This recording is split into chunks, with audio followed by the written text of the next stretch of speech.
पांडवों की बहू उत्तरा की गर्भ से परीक्षित का जन्म होता है। बड़े होते हैं उनको राजा बनाया जाता है। बहुत अच्छे से राजकाज संभाला। अब एक बार खजाने की सफाई हो रही है तो खजाने में से कीमती सोने का मुकुट निकलता है। वो मुकुट राजा को पहनाया गया। दरअसल वो मुकुट जरासंध नामक राजा का था, एक बहुत पापी राजा। जैसी संगत वैसा स्वभाव। मुकुट पहनते ही इनके मन में हिंसक भाव आने लगे। उन्होंने कहा शिकार खेलने चलते हैं। शिकार खेलने गए हैं तो बीच रास्ते में एक प्रसंग है कि एक व्यक्ति एक पैर के बैल को बेरहमी से लाठी से मार रहा है। उसके पास पैरों के पास नीचे गौ माता पड़ी है अधमरी हालत में। वो हर थोड़ी देर में गौ माता को पैर की ठोकर मार रहा है। राजा ने कहा मेरे राज्य में ऐसी क्रूरता का कार्य जाते हैं, कौन हो तुम? वो कहे मेरा नाम कलयुग है। क्या हूं मैं? ये बैल कौन है? ये धर्म है। एक ही पैर। कलयुग में धर्म केवल दान से किया जाए। 4 पैर है धर्म के, सत्य, तप, दया, दान। एक एक करके युगों में सब खत्म होता गया। अंत में कलयुग में क्या बच गया है? दान। तो कहे एक ही पैर होगा। गौ माता कौन है? बोली ये पृथ्वी है, इसकी ऐसी हालत होने वाली है। हम देख ही रहे हैं आज हम अपनी उन्नति के लिए और हम सब प्रकृति का कितना नाश कर रहे हैं। सब कर रहे हैं। कोई 1%, कोई 2%, कोई 5, कोई 10, कोई 20, कोई 50, कोई 100, पर हम सब सम्मिलित हैं। हमारी सुविधाएं बढ़ाने के लिए हम प्रकृति को नष्ट कर रहे हैं। तो उन्होंने कहा ऐसी हालत होने वाली है।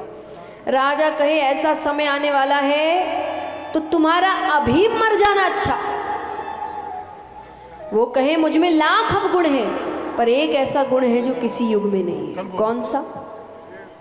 कलयुग केवल नाम आधारा। राजा कहे पर तुम मेरे राज्य में नहीं रह सकते। तो बोले कहाँ जाऊं? बोले वहां जाओ जहां गलत कार्य होता है, जुआ इत्यादि होता है, चोरी डकैती होती है। कलयुग कई ये सारे प्लॉट तो मैंने पहले से ही बुक करके रखे। अच्छा एक स्थान मुझे मेरे मन मुताबिक भी दीजिए। कहाँ चाहिए? बोले मुझे स्वर्ण में स्थान चाहिए। स्वर्ण यानी सोना।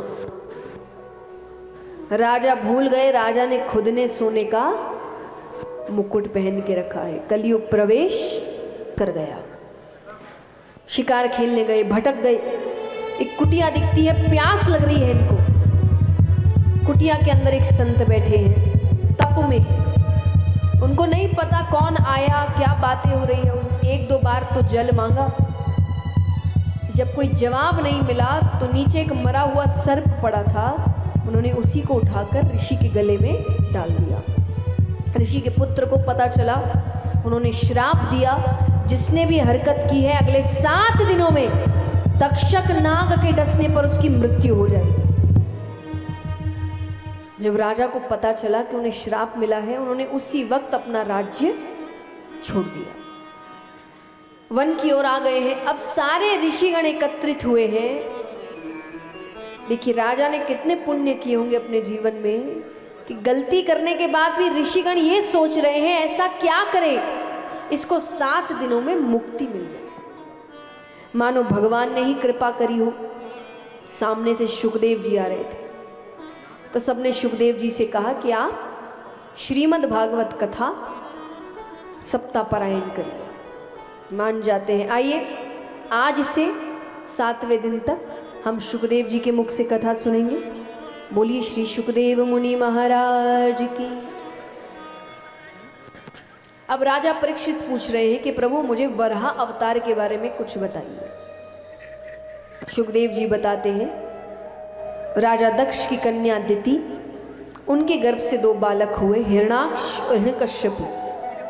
हिरणाक्ष समुद्र की विशालता देखते हैं, उसको युद्ध के लिए ललकारते हैं। समुद्र ने कहा मुझसे युद्ध मत करो, मेरे तल पर पृथ्वी रखी है, उसको लेने कोई आएगा उससे करूँगा। ब्रह्मा जी रचना का कार्य कर रहे हैं पर रखे कहाँ?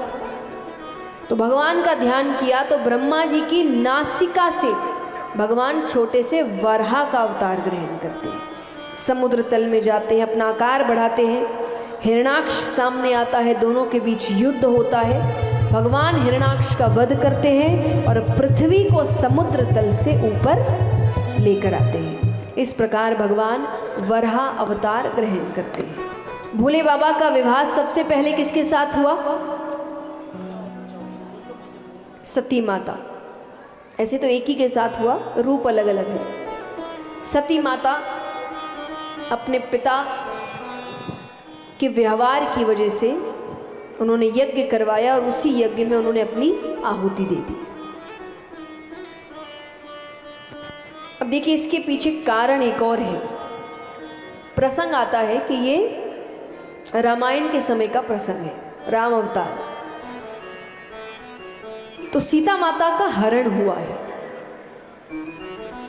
अब अगर आपने पढ़ा होगा तो प्रसंग इस प्रकार है कि श्री राम पागलों की तरह वन में घूम रहे थे, वृक्षों से पूछ रहे हैं सीता कहाँ है, बहुत रो रहे हैं। ऊपर भोले बाबा और सती माता ये दृश्य देख रहे हैं। तो सती माता ने कहा कि प्रभु ये वही है जिनकी पूजा आप करते हैं? बोले हाँ ये मेरे आराध्य हैं। तो बोले ये इंसानों वाली हरकतें क्यों कर रहे हैं? भगवान ने कहा क्योंकि मनुष्य अवतार लिया है, ये मुझे विश्वास नहीं हो रहा। भोले बाबा ने कहा परीक्षा ले लीजिए। तो वो परीक्षा लेने गए। अब परीक्षा लेने के बहुत तरीके हो सकते थे, पर सती माता सीता माता का रूप बनाकर जाती है। अब सीता माता का रूप बनाती है तो श्री राम के सामने गई। श्री राम ने चरणों को देखते हुए कहा प्रणाम माता, बाबा कहाँ है? उनको समझ आ गया, वापस आ गई। मुझे नहीं पता आपको पता है कि नहीं, भोले बाबा सती माता को अपनी गोद में बिठाते थे। वो नीचे भी नहीं बैठती थी, गोद में बैठती थी। पर जब वो ऊपर आई तो भोले बाबा ने बगल में बैठने का इशारा किया। देखिए श्री राम उनके आराध्य हैं, पिता स्वरूप है। सीता माता कौन हुई? माता। आज उन्होंने उनकी माता का रूप ले लिया। अब वो पत्नी के रूप में स्वीकार नहीं कर पा रहे। कुछ समय में सती माता ये समझ गई कि अब इस शरीर को वो पत्नी के रूप में स्वीकार नहीं कर पाएंगे। तो ये लीला करी गई। माता ने अपनी आहुति दी और तप करके हिमाचल राजा के यहाँ पार्वती माता के रूप में जन्म लिया। बड़ी होती है, नारद जी आए।